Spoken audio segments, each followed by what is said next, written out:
ಇಲ್ಲ, ಇದು ಮಾನ್ಯ ಮುಖ್ಯಮಂತ್ರಿಯವರು ಹೌದು, ಹಾಗೂ ಮಾನ್ಯ ಮಾಜಿ ಉಪಮುಖ್ಯಮಂತ್ರಿ ಅವರು ದೂರವಾಣಿ ಮುಖಾಂತರ ಅವರು ಬಹುಶಃ ಮಾತಾಡಿದ್ದಾರೆ, ಭೇಟಿಯಾಗಿದ್ದಾರೆ. ನಮಗೆ ದೂರವಾಣಿ ಮುಖಾಂತರ ಕರೆಯನ್ನು ಮಾಡಿದ್ದಾರೆ. ಎಷ್ಟು ಗಂಟೆ ಬಂತು ಸರ್ ಫೋನ್? ಈಗ ಒಂದು 5 ನಿಮಿಷ ಹಿಂದೆ, 5 ನಿಮಿಷ ಹಿಂದೆ. ಅಲ್ಲ, ಬಹಳ ಸಂತೋಷ ಅನಿಸ್ತಾ ಇದೆ. ಇಂತಹ ಒಂದು ಸಂದರ್ಭದಲ್ಲಿ ನಮ್ಮ ದಿವಂಗತ ಧರಮ್ ಸಿಂಗ್ ಸಾಹೇಬ್ರನ್ನು ನಮ್ಮೆಲ್ಲ ಕುಟುಂಬದವರು ನಾವೆಲ್ಲರೂ ಕೂಡ ನಾವು ನೆನೆಸ್ತಾ ಇದ್ದೀವಿ.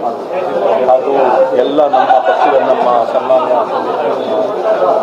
ರಾಹುಲ್ ಗಾಂಧಿ ಅವರು, ನಮ್ಮ ಮತ್ತು ಸೋನಿಯಾ ಗಾಂಧಿ ಅವರು, ಅಖಿಲ ಭಾರತ ಕಾಂಗ್ರೆಸ್ ಸಮಿತಿ ಅಧ್ಯಕ್ಷರಾಗಿರುವಂತಹ ಮಲ್ಲಿಕಾರ್ಜುನ್ ಖರ್ಗೆ ಸಾಹೇಬರು, ಸನ್ಮಾನ್ಯ ಸಿದ್ದರಾಮಯ್ಯವರು, ಸನ್ಮಾನ್ಯ DK ಶಿವಕುಮಾರ್ ಅವರು, ಸನ್ಮಾನ್ಯ ಡಾಕ್ಟರ್ ಪರಮೇಶ್ವರ್ ಅವರು, ಪಕ್ಷದ ಎಲ್ಲ ವರಿಷ್ಠರು ಹಾಗೂ ಎಲ್ಲ ನಾಯಕರಿಗೆ ನನ್ನ ಮೇಲೆ ಒಂದು ವಿಶ್ವಾಸವನ್ನು ಇಟ್ಟಿದ್ದಾರಂತ ಅವರಿಗೆ ನಾನು ಧನ್ಯವಾದಗಳನ್ನು ಇಷ್ಟಪಡ್ತೇನೆ. ಮತ್ತು ವಿಶೇಷವಾಗಿ ಎಲ್ಲ ಜನರಿಗೆ, ಯಾಕಂದರೆ ಇವತ್ತು ನಾನು ಇಲ್ಲಿ ಇದ್ದೀನಿ ಅಂದರೆ ನಮ್ಮ ಕರ್ನಾಟಕ ರಾಜ್ಯದ ಕಲ್ಯಾಣ ಕರ್ನಾಟಕದ ಕಲಬುರಗಿ ಜಿಲ್ಲೆಯ ಮತ್ತು ವಿಶೇಷವಾಗಿ ಜೇವರ್ಗಿ ಮತಕ್ಷೇತ್ರದ ಪ್ರತಿಯೊಬ್ಬ ಜನರಿಗೆ ನಾನು ಧನ್ಯವಾದಗಳನ್ನು ಕೈ ಮುಗಿದು ಧನ್ಯವಾದಗಳನ್ನು ಹೇಳಲು ಇಷ್ಟಪಡ್ತೇನೆ. ಇಲ್ಲ, ಒಂದು ನಿರೀಕ್ಷೆ ಇತ್ತು. 2023 ಕೂಡ ತಪ್ಪಿತು, 2018 ತಪ್ಪಿತು. ಆದರೆ ಯಾವಾಗಲೂ ಕೂಡ ಒಂದು ನಮ್ಮ ತಂದೆಯವರು ಹೇಳಿದ್ದಾರೆ, politics is a waiting game ಅಂತ, ತಾಳ್ಮೆಯಿಂದ ಇರಬೇಕಂತ ಹೇಳಿದ್ದಾರೆ. ಅದನ್ನು ಅವ್ರು ಹೇಳ್ತಕ್ಕಂಥ ಒಂದು ಹೆಜ್ಜೆಯಲ್ಲಿ ಹೋಗೋಕ್ಕೆ ನಾನು ಪ್ರಯತ್ನ. ತಮ್ಮ ಹೆಸರು ಮತ್ತು ಬೇರೆಯವರ ಹೆಸರು ಸಾಕಷ್ಟು ಚರ್ಚೆ ಆಯಿತು. ಕೊನೆಯದವರೆಗೂ ಕೂಡ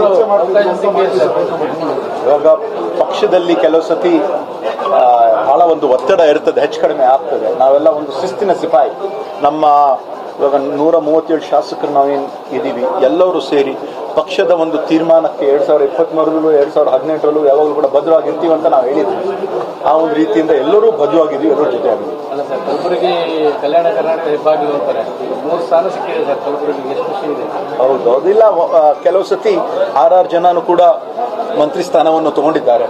ಒಂದು ಸಂದರ್ಭದಲ್ಲಿ ಸನ್ಮಾನ್ಯ ಮಲ್ಲಿಕಾರ್ಜುನ್ ಖರ್ಗೆ ಸಾಹೇಬರು, ದಿವಂಗತ ಧರಮ್ ಸಿಂಗ್ ಸಾಹೇಬರು, ದಿವಂಗತ ಕಮರುಲ್ ಇಸ್ಲಾಂ ಅವರು, ಬಾಬುರಾವ್ ಚಿಂಚಿನ್ಸೂರ್ ಅವರು, ಬಾಬುರಾವ್ ಚೌಹಾಣ್ ಅವರು, ಮತ್ತೆ ಮಲ್ಕ ರೆಡ್ಡಿ ಅವರು ಕೂಡ ಎಲ್ಲರೂ ಕೂಡ ಒಂದೇ ಸತಿ ಮಾಲಿಕೆ ಗೊತ್ತಿದ್ದಾರೆ. ಅವರೆಲ್ಲ ಒಂದೇ ಟೈಮ್ ಮಂತ್ರಿ ಆಗಿದ್ರು. ಸೊ ನಮ್ಮ ದೊಡ್ಡ ಜಿಲ್ಲೆ ಇರುವ ಕಾರಣದಿಂದ ಹೆಚ್ಚಿನ ಮತ್ತೆ ಹೆಡ್ ಕ್ವಾರ್ಟರ್ ಆಗಿದೆ, ಕಲ್ಯಾಣ ಕರ್ನಾಟಕದ ಹೆಡ್ ಕ್ವಾರ್ಟರ್ ಆಗಿದೆ. ಆ ಒಂದು ಕಾರಣಕ್ಕಾಗಿ 3 ಸ್ಥಾನ ಕೊಡ್ತಕ್ಕಂಥ ಒಂದು ತೀರ್ಮಾನ ಮಾಡಿದ್ದಾರೆ. ಅವರಿಗೆ ನಾನು ಎಲ್ಲರಿಗೂ ಧನ್ಯವಾದವನ್ನು ಹೇಳ್ತೀನಿ.